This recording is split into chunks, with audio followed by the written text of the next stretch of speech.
तो बच्चों अब हम कर रहे हैं question number 5th of exercise 13.2। यहाँ कह रहे हैं vessel is in the shape of inverted cone, it's height is 8 centimetre and the radius of its top which is open 5 centimetre. यहाँ इसकी जो हाइट दे रखी है वो 8 सेंटीमीटर दे रखी है एंड रेडियस जो दे रखा है वो 5 सेंटीमीटर का दिया हुआ है। It is filled with the water up to the brim. Water brim तक, ब्रिम का मतलब होता है बिल्कुल किनारे तक जो है पानी से भर दिया, यहाँ तक पानी पानी भर दिया। Okay and when lead shots each of which is a sphere of radius 0.5 centimeter are dropped into the vessel 1/4 of the volume flows out। इन्होंने कहा है अगर मैंने कुछ लेड के शॉट्स जो ये स्फीयर की फॉर्म में है इनको पानी में डाल दिया तो इनका 1/4 वॉल्यूम यहाँ पानी की बाहर निकल गई। तो 1/4 वॉल्यूम, अगर एक लेड शॉट डालेंगे तो एक वॉल्यूम ऑफ स्फीयर बाहर निकलेगी, दो लेड शॉट्स डालेंगे तो दो वॉल्यूम ऑफ स्फीयर बाहर निकलेगी, अगर 3 डालूंगा तो 3 वॉल्यूम ऑफ स्फीयर्स बाहर निकलेगी ना। तो ऐसे ही करते करते अगर 1/4 वॉल्यूम ऑफ बाहर निकल गई तो मुझे फाइंड करने हैं लेड शॉट्स कितने डाले गए हैं पानी में। तो सबसे पहले तो मुझे ये जानना होगा कि पानी बाहर कितना निकला होगा। तो इसके लिए सबसे पहले वॉल्यूम ऑफ कोन फाइंड करेंगे। फिर उन्होंने कहा है 1/4 ऑफ वॉल्यूम ऑफ कोन जो है बाहर निकल गया, 1/4 of volume of cone flows out. तो इसके बाद हम उसका 1/4 निकालेंगे वॉल्यूम का। तो सबसे पहले solution of 5th radius of cone 5 centimetre, ये दिया हुआ है क्वेश्चन में। हाइट ऑफ कोन भी क्वेश्चन में दे रखी है 6 सेंटीमीटर। तो वॉल्यूम ऑफ कोन और वॉल्यूम ऑफ वेसल कैसे निकलेगी, 1/3 पाई आर स्क्वायर एच। फॉर्मूला बच्चों हर बार लिखना है आपने पेपर में क्योंकि इसके भी नंबर होंगे। तो रेडियस आ जाएगा 5 × 5 × एच इज 8 सेंटीमीटर। इसकी अब कटिंग तो नहीं हो रही तो अब हमको सीधा मल्टीप्लाई करना पड़ेगा। मल्टीप्लाई करके बच्चों जो आंसर आएगा, अब पाई को अभी रहने दीजिए मल्टीप्लाई करना, बाकी सबको मल्टीप्लाई कर लीजिए। 5 × 5 = 25, 25 × 2 = 8, 25 × 8 = 200, 200/3। पाई को ऐसे ही रहने दीजिए, बाद में कट करेंगे, बिल्कुल कट करेंगे। Centimetre cube. अब हम निकालते हैं वॉल्यूम ऑफ वन स्फीयर। तो radius of sphere is equal to, okay इसका चलो radius of sphere is equal to 0.5 centimetre, volume of sphere is equal to, आपको वॉल्यूम का, अगर स्फीयर की वॉल्यूम का फॉर्मूला जो होता है यहाँ अकेले में स्फीयर की वॉल्यूम का फॉर्मूला लगेगा, बाकी के लिए आपको याद करने की जरूरत नहीं है। 4/3 पाई आर क्यूब। आपके चैप्टर में जितने भी क्वेश्चंस हैं उनमें सिर्फ यही एक क्वेश्चन है जिसमें वॉल्यूम ऑफ स्फीयर का फॉर्मूला यूज हो रहा है। तो इसका आंसर आएगा 4/3 पाई are cube.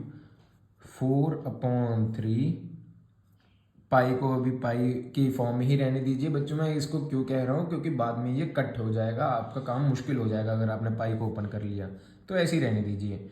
Are cube is 5/10, 5/10, 5/10।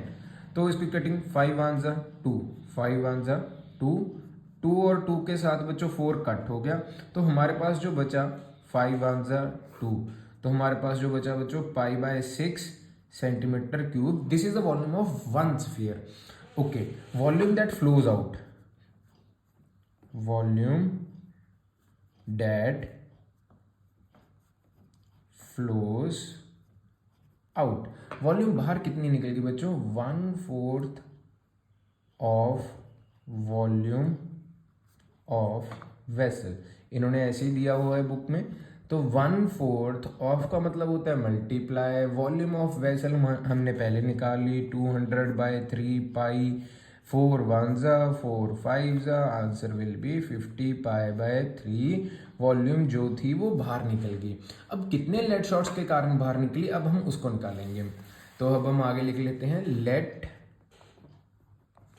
The number of lead shots, let the number of lead shots will be n lead shots डाले होंगे तो n volume of one lead shot will be volume of one lead shot is π/6, so volume of n lead shots क्या हो जाएगी, volume of n lead shots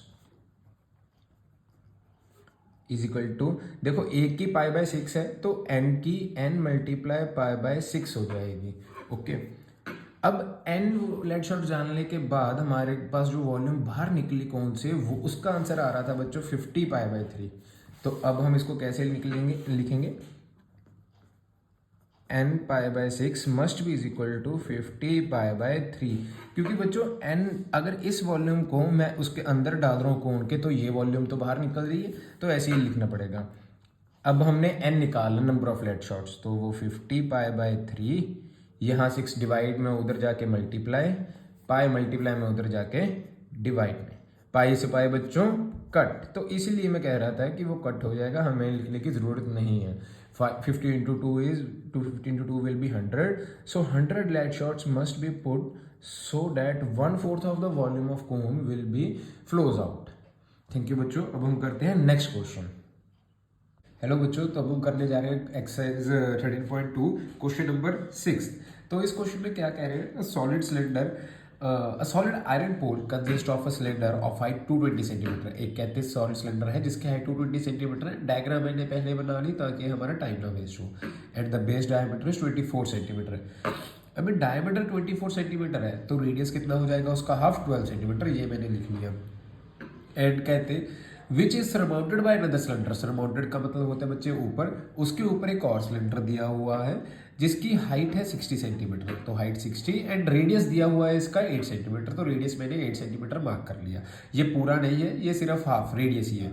find the mass of the pole given that 1 centimetre cube of iron has 8 gram of mass.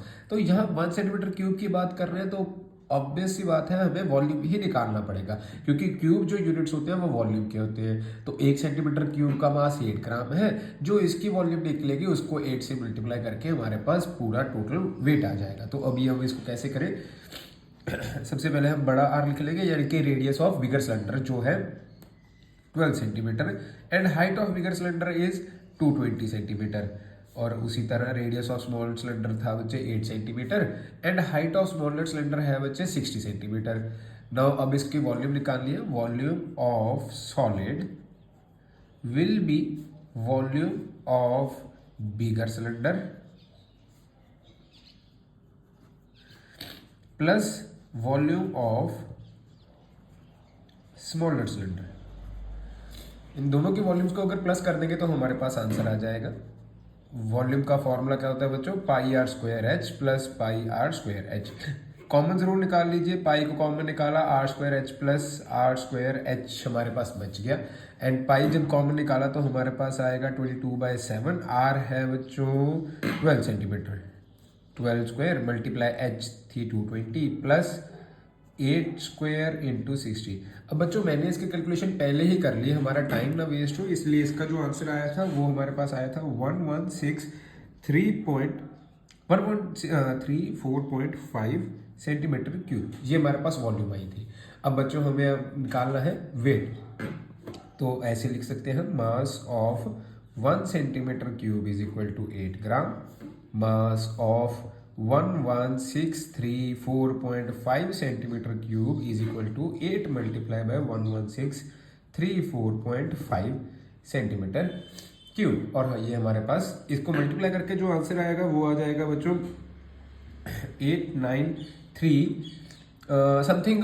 Points के बाद काफ़ी number आएंगे तो ये आ जाएगा जैसे 000 ग्राम्स मान लेते हैं। अभी हम ग्राम्स में भी छोड़ सकते हैं या हम निकाल सकते हैं इनका केजी में। ग्राम्स को केजी में कन्वर्ट करने के लिए 1000 से डिवाइड कर दीजिए, 0 से 0 कट हो गए, 893 केजी। ये अप्रॉक्सीमेटली आएगा, कुछ पॉइंट्स में आंसर आ रहा था वो मैंने नहीं लिखा, तो अप्रॉक्सीमेटली 893 केजी इसका आ जाएगा वेट। देखिए एक बार हमने radius of cylinder bigger cylinder, radius of smaller cylinder and height of smaller cylinder, दोनों की वॉल्यूम्स को हमने ऐड किया। दोनों की वॉल्यूम्स को ऐड करने के बाद जो आंसर आया उसको हमने 8 ग्राम के साथ मल्टीप्लाई कर दिया, देन 1000 से डिवाइड किया ताकि हमारे पास जो आंसर है वो केजीज में आ जाए। ग्राम में आ जाएगा कोई दिक्कत नहीं, ग्राम में छोड़ दीजिए, बट अगर केजी में लिखोगे तो और भी बेटर रहेगा। थैंक यू बच्चों। अब हम चलते हैं नेक्स्ट क्वेश्चन की ओर।